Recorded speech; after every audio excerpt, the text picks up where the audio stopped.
tunajua mabadiliko ya tabia nchi yanasababisha njaa Sasa kwenye kukabiliana na bara la njaa tukamwomba mfadhili wetu aweze kutusaidia na yeye akasema atatupa mbegu.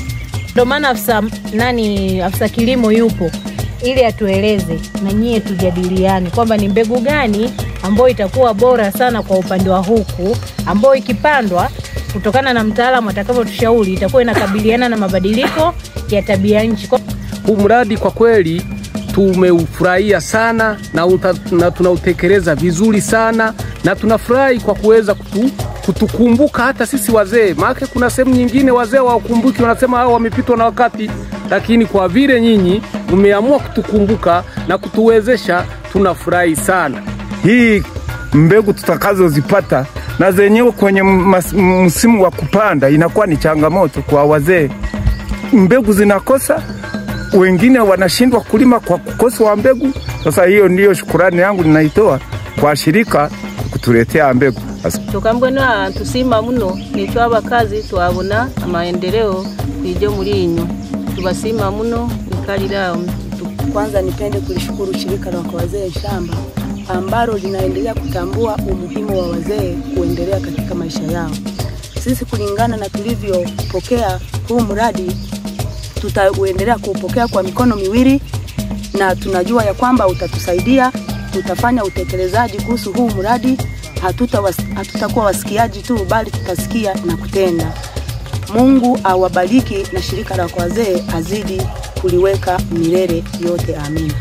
Kwa hiyo tulikuwa tunaomba sasa iwepo timu ya kukagua mashamba yetu kabla ya kufanyaje, ya kupanda, ili tukague mashamba tuone kwamba mashamba yapo. Kwa hiyo kinachotakiwa sasa tuende kuandaa mashamba ya kupanda hizo mbegu, na baada ya hapo tupate watu wa kutukagua ambao ni wataalamu tunao, sawa, na baada ya hapo tufanyeje, tupande. Nipende kuwatoa wasiwasi kwa shirika la wazee kwamba wazee watakaopokea hizo mbegu watasimamiwa vizuri na matokeo chanya yataonekana. Na uzuri shirika linatuletea mbegu ambazo zimeboreshwa, sio hizo mbegu za asili.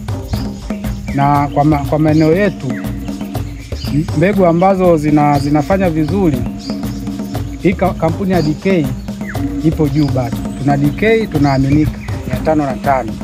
DK tuna DK 3031 zote ziko vizuri. Kwa hiyo ni sisi wenyewe sasa tuchague mojawapo ipi. DK 30 ukilisha vizuri ukahudumia vizuri unapata muhindi ambao umeshiba. Sawa? Unapata muhindi wenye mistari, ile mistari inayoenda hivi ni kuanzia 14 hadi 16. Zile punjo kihesabu moja moja kwenda hivi juu unakutana na punja 46. Huo ambao umehudumia vizuri kabisa. Mzigo wa nguvu, si ndio? Kwa hiyo sasa ni jukumu letu kuzihudumia zile mbegu. Ni bora sawa, lakini zinahitaji huduma. Nendeni mukarime.